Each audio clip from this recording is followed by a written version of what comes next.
Let's go ahead and get started. I can see everybody in some of the little panes over here, and some of y'all got some really nice views. I see somebody sitting on the balcony about the 30th floor somewhere overlooking the water. I wish I was there in a sense, I guess, versus in the boardroom here. But you know, we have a pretty good topic today. We're gonna discuss a little bit of heart health, why social distancing. We really thought it was a really good topic to discuss right now, especially as many of us are stuck in the house and some of us aren't. And I think the more that we're stuck in one place and we're unable to go outside and interact with others, I think the worse it can actually be for us cardiovascular wise, or just really, you know, holistically as a human. You know, so we put together a nice little presentation that covers a few different facets of what I believe we should be doing while we're stuck in the house, or at least give you a few ideas to, you know, to actually try to include in the day. So here we go. Maybe. Okay, so really, let's just go ahead. I really want to take a moment of silence to really give praise to those that are affected by the COVID-19 and all the frontline workers in harm's way. You know, these people are really grinding it out every day for all of us. You know, I'm an essential worker. I'm on the front line as well.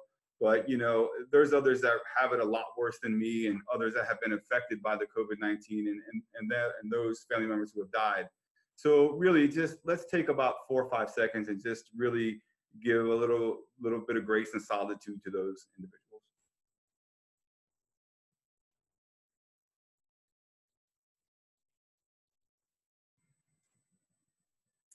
Okay, good. I feel like that had to be done. So once again, I want to say special thanks for all of you for attending our webinar. This is going to be the first of many series that we're going to go ahead and kick off. Nora and myself, we're sitting around, and Nora's our director of marketing and just really outreach in general. And 5 days ago, we were sitting around saying, what can we do while we're stuck, you know, inside, and what can we do for the public and the patients that we're not seeing? So this is what we're doing. This is our homage to all of you. We decided to put together a whole webinar series that's really going to be driven by you as the public, you as some of the patients. So your comments and feedback at the end of this are going to be paramount to what the coming content's going to be. We have a whole list of speakers. We have a great deal of content. So really, it's up to you to guide this. So please take the time at the end, fill out the survey, and give us a heads up what you'd like to see. So cardiovascular disease, right? It doesn't stop. This picture here, this is our cath lab team. We do cardiac cath and peripheral caths at First Coast Cardiovascular Institute. And this is our cath lab and research team. What's important, and the reason why we're still actually working as a group right now while others have closed down, is that cardiovascular patients and cardiovascular disease, really, you're at a much higher risk as a during these times, during COVID times right now, to actually catch the COVID-19. And actually any type of a cardiovascular patient right now, what we know is they have compromised immune system. So somebody who has heart failure, somebody who has high blood pressure, diabetes, all these individuals are at a higher risk at contracting COVID-19 and actually with a very challenging outcome. So please take this serious during these times. If you're a cardiovascular patient, you have any heart disease, diabetes, anything like this, please, you need to really practice social distancing to the extremes. So how are you going to protect yourself? I mean, we all know this. Social distancing is the answer. This is a no-brainer. They talk about it all day long. If you're going to go into a public space, stay 6 foot away from everybody, at least 6 foot away. Wear your mask.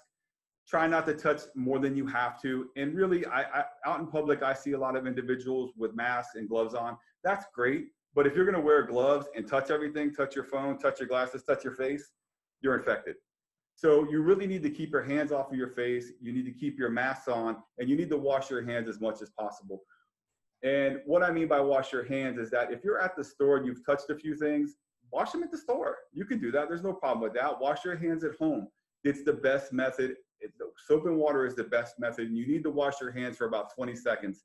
And I challenge any of you to go ahead and look on YouTube and look how you should properly wash your hands. You know, I watched a particular video where somebody had white gloves on, they put black ink on it, and he showed how to do it. And it was literally about 30 seconds before this person could actually wash their entire hand. So if you're like most of us, we go in, we get it wet, we do this, and we're done. You know, that's not going to cut it. It's better than nothing, but it's not going to work all the way. Another point, you know, stay at home whenever possible. There's no reason to be out there. I really want to be out there right now. I promise you. I'm trying. It's hard to stay in the house. I asked my wife just this morning, I said, what do you want to do this weekend? She's like, well, what can we do? And I was like, yeah, I'm going to go play golf. So, you know, maybe she wants to ride with me or not. I don't know, but we need the social distance. So, you know, whenever possible, stay home. Don't go out there unless you have to be out there. There's no reason to be. You know, you're just putting yourself at an elevated risk. We already talked about don't touch your face. Disinfect your areas, wipe them down, keep them clean. You know, hand sanitizer is great, but you really need to wash your hands. So get some cleaner from the store, whatever, you know, you feel, Lysol, bleach and water, these things to wash down your surfaces often, or any touch points, anywhere you think you're going to touch. Try to keep those areas as clean as possible or stay out of them altogether. And I think really right now, you know, my daughter everything is a challenge for her. You know, she's like, I'm going to challenge you to this. I'll challenge you to that. And, you know, I was thinking about that this morning and I was like, you know what, we're going to have to Abby challenge everything. So I think right now at this point, it should be a challenge for you, your family to really practice and who can do it the best. So I think really turn the protect yourself into a protect yourself challenge. I think that's a good piece of advice at this point. Make it a challenge. You know, I challenge you to keep away from me for 6 feet. You know, I challenge you to wash your hands more than 4 times a day. So turn it into something fun, I guess. So some of the topics we're going to come to tonight, you know, here we are as keeping our hearts healthy. We're going to talk about a little bit about social distancing, mental health, nutrition, low-packed exercises, medication management, doctor's appointments. And then at the end of this, we're going to have a Q&A. Nora's already taken some questions that have already been presented, and we'll go over those. And there's a chat section at the bottom. Go ahead and utilize that for questions, and Nora will take a look at those, and I'll take a look at those, and we'll try to get to as many of the questions as we can, as humanly possible. So here she is. There's the challenge. There's the challenge artist right there. When life gives you lemons, have a cupcake challenge. So my daughter's in quarantine, and she doesn't look upset by any means. So I think if this little girl can smile through a quarantine, I think everybody else, we can all get through it, you know? So, and especially those of you who have children or don't have children, I mean, you know, either we can bring home an emergency situation and make this into a big psychological issue at the house. But, you know, look, she's out of school. She's doing the best that she can. The only thing I didn't show was her grandma force feeding us all cupcakes later after that. So, but I think, you know, just, you know, steady the course, stay happy, you know, find something that makes you happy right now and move forward with it. This is me. I'm sitting at home all day long. I'm going back and forth to the refrigerator at least 40 times, eating all the cupcakes that I'm going to tell you that you shouldn't be eating in a few minutes. So my advice is I tried. I tried. So have a plan. So if you're going to go to the grocery store, this is what we need to do, is have a plan. And right now, to really change some of your dietary issues and really get into the mode of, you know, how am I going to actually, you know, eat healthy or eat right or eat cardiovascular healthy? What am I going to do? I mean, it all begins with planning, right? Right now, you're stuck in the house. You have nothing better to do. So I think we should plan out day 1 through 7 and really dig into a solid meal prep type plan. And, you know, I'm gonna got some slides that are coming up. I want you to look at some of the proteins that we're gonna talk about, and just really incorporate these into everyday plan. Have a plan. So if you already have a structured way that you're gonna actually create your breakfast, lunch, and dinner, and your snacks, you'll be less apt to go ahead and buy junk or order Grubhub or something like that, Uber Eats, and get a bunch of pizza and a bunch of junk that you really don't need. You know, that's high in sodium and other, you know, fats and things that we really don't need right now. And remember, when you're at the store, you know, if you don't buy it, you can't eat it. So you really need to refrain from buying junk before you can even bring it home to eat it. So like I said, just don't buy it. Challenge yourself and say, like, you know what? I'm not going to buy these cookies. I'm not going to buy these candy bars. I'm not going to buy the potato chips. I'm just not going to buy it. So I promise you, if you practice safe distancing and self-quarantine, then you're not going to be able to go back to the store and get these. And besides, I don't know if you've seen the lines. They're just too long and ridiculous to stand in. It's not going to be worth it. So like I said, if you don't buy it, you can't eat it. If you're like me, I really love leftovers. You know, I'm that guy who likes them. Some people don't like them, but look, I like to cook extra so I can take it for the next day. So that way my meal's already prepped. So leftovers for me are everything. Um, I think also make an effort not to shop when you're hungry or actually go online shopping for food when you're hungry. It's a recipe for disaster. You know, if you're hungry, you're going to click and buy everything. The other day I was sitting around, I was starving. I filled the cabinet up with so much garbage. And now I'm looking at it like, well, who's going to eat it? So I just bought it because I was hungry. So hopefully somebody will eat it. Also, be mindful of alcohol consumption. I know it seems like a good idea to sit home and drink all day long. Like I see in some of these little infomercials and you know, memes that I keep saying, but just be mindful of it. You know, you can get into a bad trend with this as well. So nutrition and grocery shopping, like I said, you know, basically don't bring junk food home. Remember, if it tastes good, spit it out. It's not good for you. If it's any diet doesn't taste good, you know, so if it doesn't taste great, it's probably good for you. Buy all the fresh produce if available. If you can't buy fresh, buy frozen. I think really at this point, I think I would probably prefer frozen because it's not going to be touched as much by individuals checking to see if it's actually ripe or not ripe or something like that. So frozen is just as good as fresh. Don't worry about that. You can, either one is very good. It's better than the alternative French fry. So if you're buying a frozen veggie, it's definitely going to be better than a French fry. Wash all your fruits and vegetables. Definitely now, if you're going to buy them fresh, definitely go ahead and make a conscious effort to wash them. I have personally fallen a little bit victim to this as well. I could probably do this a little bit better myself. Be cognizant of too many canned foods. I know everybody's trying to stockpile food in a sense, and listen, too many canned foods, they're high in sugar, they're high in sodium, they're high in potassium, uric acid. All these things are just a recipe for disaster if you have high blood pressure, diabetes, high, you know, or high sodium or anything like this. I mean, these things are really going to increase, they may increase your blood pressure, your cholesterol, they may affect your diabetes, your A1Cs. So really be cognizant of what you're eating. You know, and really right now it's a great time to really work in your kitchen skills. And, you know, for some of us, this may cause a little social distancing. You know, some of you that can cook pretty good, I mean, that's going to be nice. Others that aren't cooking as well, your spouses may run and be like, what are you doing? I'm going to McDonald's anyway. So, but this is a good time to really practice some of the skills and really get into a mindset of trying to prep for meal prep or actually create, you know, get creative with eating have a healthier lifestyle. Try using one of the apps like Pinterest or YouTube. You know, this is the best time, you know, these are the best sites to really look and get some ideas. It's like, oh, what can I do with chicken? I can't eat chicken every day. But there's 1,000 different ways to make chicken. You know, there's a million different ways to make the chicken and the veggies and, you know, different mixes, things of this nature. And once again, like my daughter is always having some kind of challenge or contest. You know, Abby's tip would be this, you know, try making nutrition a challenge, you know, during these times. You know, count your macros, count your nutrients, really try to keep track of everything you're putting in your mouth. And then at the end of the week, say, this is what I did, you know?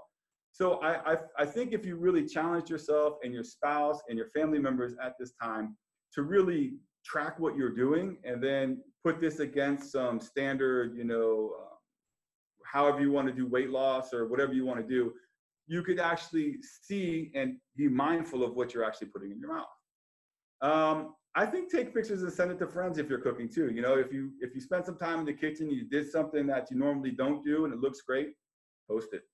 You know, post it, send it to your friends. Also, you need to take time and read the labels and understand really what you're eating. Really, there's some really scary stuff on these labels, and we're going to look at a few of them. And I think, you know, even a lot of people in healthcare and a lot of individuals, even a lot of my students, they have no idea what they're looking at, what they're buying, and what it really means. So we'll look at a little bit of this. And there's a link down there too as well that you can kind of follow for some meal prep suggestions. But I think the takeaway from this slide is really dig in and track what you're eating. And if you are going to start the meal prep and try some new cooking styles, post them, take some pictures and post them. See if your friends can do better. So here's the options for proteins and healthy carbs and veggies. A lot of people have asked, you know, hey, what should I eat? So here we go. You know, chicken, skinless chicken breast, lean turkey, lean ground beef, canned tuna. Canned tuna, it's okay. You know, once a week. Fish, yes. Canned tuna, once a week. Liquid egg whites, and any white fish. I'm a big proponent of egg whites. You know, some people can't eat eggs without the yolk. You know, I'm 245 pounds. I'm 6'4". You know, I'll eat anything you stick in front of me for the most part. But my preference is lean food. So healthy carbs, you know, sweet or red potatoes. I like sweet potatoes personally. I think that's a good, a valid option versus a red potato or just regular potatoes. I also like squash, you know, squash mash, butternut squash. These things are fantastic. They taste well. You know, you can bake them, you can salt, pepper them. I mean, it's just something different. If you haven't had spaghetti squash, try it. You know, live a little, mix it up. So for the veggies, you know, really, I'm a big fan of anything green and leafy, and that's basically what's on that veggie side. So I'm a green and leafy fan. If it's not green and leafy, you know, it doesn't interest me. I like things with a little bit of flavor. Cauliflower is good. A good alternative for rice too is cauliflower rice, and you can buy this already made at the store. You can make it yourself. Making it yourself takes a little bit more time, but right now most stores are selling cauliflower rice already made. And as a matter of fact, I had one last night with mangoes mixed in it. It was actually fantastic. So keep an eye out for that and give it a try. It's a little something different to get away from the rice and that type of carbohydrate. So here it is, the tail of the tape. You know, so, you know, when we talk about nutritional facts and labels, they can be misleading. So if you look on the right side and the highlighted side, you know, a serving size for this, I think it's actually cereal, is 1/3 of a cup. So let me tell you what, when you pour cereal, you're actually putting in probably 3 cups. So that means that 3 cups is going to be three times as much as you see here. So 1/3. So if you look down here, so carbohydrates, you'd have to multiply that by 3. That's going to give you 66 grams of carbohydrates, right? That's more carbohydrates than I eat in a day. And I eat 4 or 5 times a day. So this first, and then not to mention the sugar. So you're talking about 30 grams of sugar. That's impressive. That's over 1 ounce of sugar for breakfast. So we really need to understand what a serving size is and what that means. And what that means is 1 serving size is all of this right here. That doesn't mean 1 bowl, 1 cup, 1 handful. You know, it means 1/3 of a serving, 1/3 of a cup, which is this much. You know, it's very little. And then also on the left here, you can see some of the good stuff here, you know, and what I mean by good stuff is fiber, you know, protein. These are fantastic. We typically want to eat foods that are higher in fiber and protein and less in carbs and less in sugars. 30 carbohydrates. I'm not sure what this was, but I just kind of pulled it a little bit. But serving size for this product is 3 pieces. So whatever this is, it's 3 pieces. So more than likely, you're probably eating a couple handfuls of it. So, you know, like I said, be cognizant of what a serving size is and versus what you're typically going to eat of this. Yeah, during quarantine, I don't think the day needs to really look like 7 a.m. breakfast, 7:15 breakfast dessert, panic snacks, you know, chocolate snack while standing. You know, I know my daughter's been home too long. When she starts reciting everything that's happened on the news today and telling me how many people have died for COVID in, I don't know, California, you know, so I made her turn the TV off. So snacking and portion control, we pretty much talked about this. So portion control, when we're talking about eating a meal, such as like breakfast, lunch, or dinner, really for most of us, you really want to have 6 to 8 ounces of protein, and then the rest will be paired with veggies. You can throw carbohydrates in there too as well. But carbohydrates, you really want to keep your carb count around 100 or less. You know, if you want to maintain a healthy weight, when you start eating and you start getting over 200-300 carbohydrates a day, that's a little bit much. You may want to check with your doctor first before you start any kind of regimen where you're completely changing your diet. But typical rule of thumb right now, let's say for bodybuilding, is actually 6 to 8 grams of protein, about 100 grams of carbohydrates, and the rest is just leafy, you know, green leafy veggies and things of that nature, eating 4 or 5 times a day. So that gives you an idea of what a bodybuilder would eat, excluding some other proteins. So we really want to have protein-dense snacks, you know, and really I like nuts, anything high in fiber, high in protein. nothing processed. Stay away from processed food. Just really good protein dense snacks. They fill you quicker. It'll stick with you a little bit longer. Look, the reason why you get hungry quicker when you eat garbage food is because it's the high sugar, right? You crash from the sugar and then you start to crave again. So once you move yourself away from foods with high sugar content, and it can be fruit as well. You can overeat fruit, by the way. If you eat 2 pounds of fruit, I mean, that's too much fructose, you know? So you really want to stay really dense when it comes to the proteins. You stay a little denser with the proteins and fibers, I promise you, you'll start to feel better over time. You start including a little bit more of the veggies and a little bit of the fruit, you're going to feel better over time.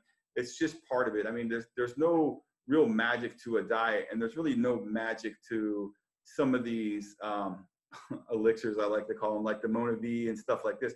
There's no magic behind it. Really, our diets are so bad in the US that any infusion of, you know, vitamins and minerals and nutrients really rights our entire system. So once you start to do this, you'll start to feel better instantly, you know, probably over the course of a week or two. Also, as you lower the overall sugar in your diet, you actually lower the overall inflammation. So what we really know is that too much sugar, too many carbohydrates, and too many sugars actually creates inflammation in the body, right? So we don't want inflammation in the arteries, especially when you have cardiovascular disease. So let's get more fiber orientated and more protein dense orientated. And I can promise you, you're going to feel a little bit better over the long run. And as you know, Norm made this slide for me, and at the bottom it says, you know, swap what you already love, try something new. Dark chocolate over milk chocolate, frozen Greek yogurt over ice cream. I'm not going to trade any of those things, by the way, because I like them all. So I would probably just mix those all together and eat them. So exercise under quarantine, you know, I like it. You know, me leaving my bed to go to the couch, it ain't much, but it's honest work. And it's true. And I mean, if you find yourself sitting in one place for more than 40 minutes, move. Get up and move around. Unplant yourself from the couch and go for a walk around the area, or go outside and go for a walk. There's no reason why you can't go for a walk right now. There's no reason to be sitting on the couch, staring at the news, listening all to the panic and all the discontent that's happening out there. There's no reason to be stuck in front of the TV.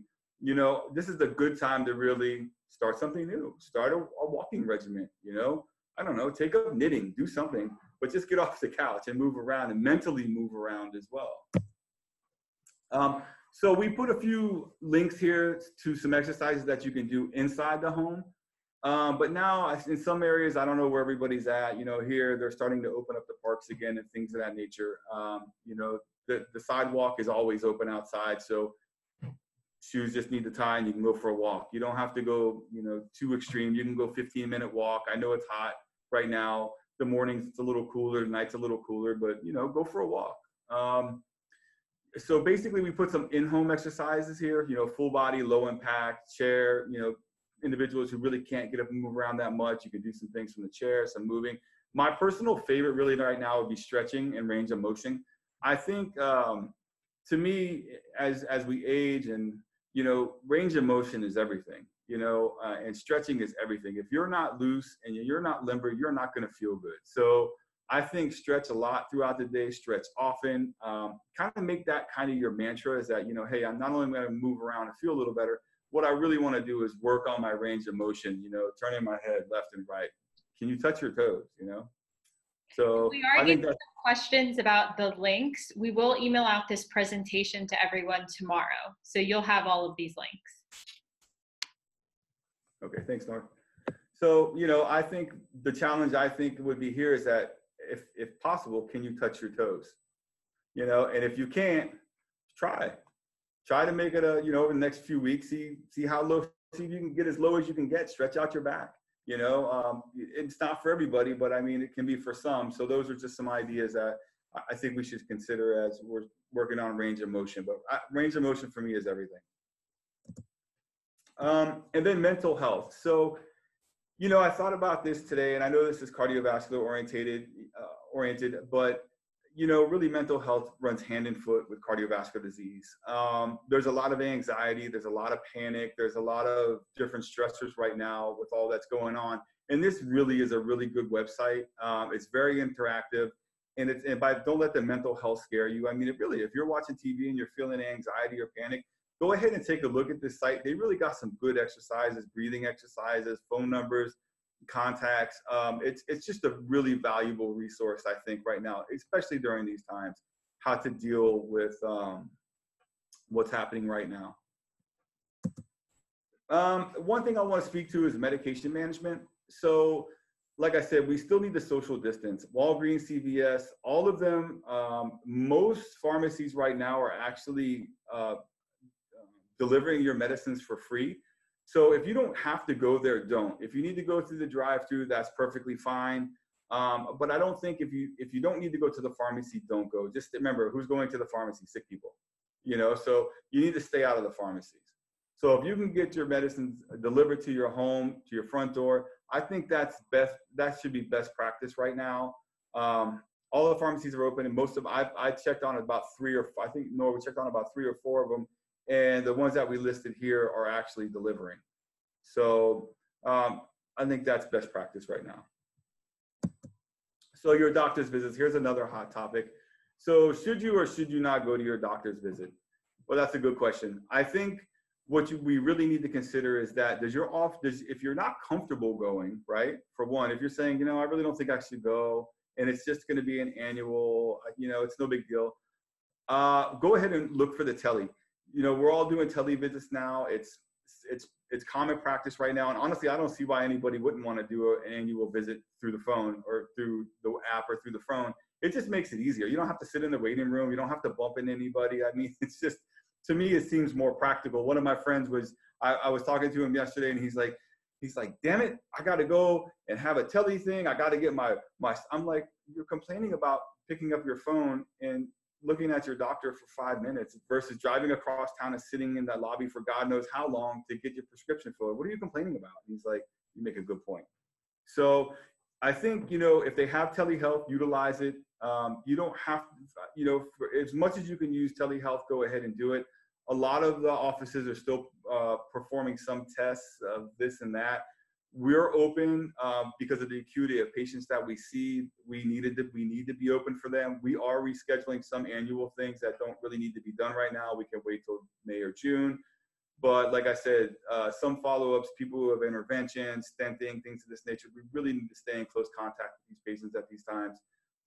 So if you're somebody who has stents and things of this nature, or interventional work, yeah, I think it's probably best practice that you do keep your appointment. Or if you have a question whether or not you should, or if it's okay to, call your provider, jump on a telehealth visit. They'll let you know. It's just as good. There's no difference. I think that's really about it for the doctor's visits. We've really, at least FCCI and some of the other practices that I know, we've really done a good job of being on the front, the front of this, and screening the employees, the patients, anybody who comes into our building, we're screening them at the front door. Nobody is exempt. So we do this multiple times a day, and we're following all the, the guidelines that have been put forth by, the industry leaders and legally. So I think at this point, it's coming close to where hopefully we're going to be able to get out of the house again. But until that time, I think most health establishments like us, private, we've been at the forefront of it to begin with. We didn't want to do anything that would harm anybody. So we've done a really good job with that. And I'm probably pretty sure your practitioners have done as well. Okay, so really that's it for me as far as content goes. We do have some questions, and I think Nora is gonna go ahead and jump in and give us a little bit of what's going on. So a few of you guys submitted some questions ahead of time, so we'll go ahead and take those first. And then for any questions you still have, please use the chat box and we'll definitely get to them. So the first question for you, Jason, Chris asked, what exercises or fruits and vegetables reduce blood pressure back to normal? Well, I mean, if you have elevated hypertension or high blood pressure, it depends, right? It may never go back to normal. However, by normal, I mean without medication or something like that. So, if you are overweight, your BMI is over 30, or you have a pretty bad diet, and you could BMI is going to be a big indicator here. So if you're over 30, if you're over 20, 30 pounds overweight, you know, first and foremost, exercising and diet is going to help you maintain a better blood pressure. And maybe if you lose enough weight, if it's actually lifestyle induced, you may be able to stop and get your blood pressure back down. You know, so but first and foremost, you need to, you know, start a strict dietary regimen if you're overweight. You know, and what exercises? I mean, really, you need to get with your practitioner about that, because I don't really know the level. But I think if you're not doing any type of movement and now you start doing 30 minutes of movement a day, that's going to set you on the right path. But I would definitely check with your practitioner to make sure that you can actually perform an exercise regimen. All right, great. And then Alan asked, do particular vitamins and supplements help with your cardiovascular health? You know, remember, vitamins and supplements, there's not a, there's, you know, there, I hate to say this, is that there's not a lot of research behind this. So a vitamin and a supplement is just that, right? It's supplementing something that you don't have. If you're like my mom, she eats all kinds of vitamins for no reason. So, you know, you need to be deficient in something first before you start over supplementing, right? Because you can have that issue too. So, I mean, the only way you're going to know if you're deficient in something is to actually have a blood panel. And this is a very specific blood panel that not many individuals offer, practitioners offer. So first and foremost, I think you need to have this type of panel blood work done to see if you're even deficient, because you might not be deficient in anything. You might not eat anything. So, but once again, back to diet, if you're eating a healthy diet, you're probably not deficient in anything. The reason why you may not feel good and you're taking supplements is because your diet is probably not that good. So generally we try to compensate for a vitamin because the other parts of our life are not where they need to be. All right, next slide, Jason. I think there is somebody that asked about the safety of coming in for testing. So is it safe to come in for testing? Yeah, like I said, I mean, it depends on the test. I mean, if you don't feel comfortable in coming, I would call your practitioner first. I mean, you know, some things can wait, other things can't. So, you know, find out if it's something that you really need to come in for right now, or can it hold off a month or two? You know, and I mean, that's really the simple answer to that. It just depends on the acuity of the test. Okay, and then another question from Tina. How can I feel safe bringing my 86-year-old dad who lives in an assisted living community to an office visit if he's not able to manage a telehealth visit? Yeah, I mean, the first question is do they need to come right now? You know, does your dad need to come right now? That's the first and foremost. Why are you going there? Is it an annual visit? Can it wait? You know, some practices have gotten really creative about, hey, look, you stay in the car, we'll meet you in the parking lot, and we'll do it there. You know, we can have somebody from inside bring you the telehealth stuff, and we can do it from the parking lot. So this is some creative ideas that people are doing. I'm not sure if your doctor will do that. I know we're doing it. So some people who aren't feeling comfortable to come in this situation, and honestly, if you're coming from an assisted living facility, really at this point, last thing they really want to do is let anybody out, you know, to bring something back in. So first and foremost, ask if they really need to be there right now. Right, and we had another question about vitamin C for colds. Take it. Take it. Take vitamin C for colds. Take it. But the thing with vitamin C is, and you can do your own research, is that you need to take it throughout the day, right? It's water soluble. So as soon as you eat it, you actually excrete it. And that's it. So you need to actually take vitamin C a couple times a day, probably up to 3 times a day if you didn't know that. But, you know, some is better than none. All right. Does anyone else have any questions? Last chance. Going once, going twice. And that's a wrap. Oh, what milligram for vitamin C, Jason? It just depends. Just get the chewable one, an adult's chewable. I forget how they come. And just look at the serving side. You know, make sure you actually look at the serving on the back, because it may be like 1 chewable. Chewables are the best, in my opinion. And it may say 2 tablets or a serving. I would say maybe take, you know, 3 or 4 tablets a day if it's a chewable or something. At least 2. Why not? It can't, especially right now. It can't hurt. All right. Any other questions?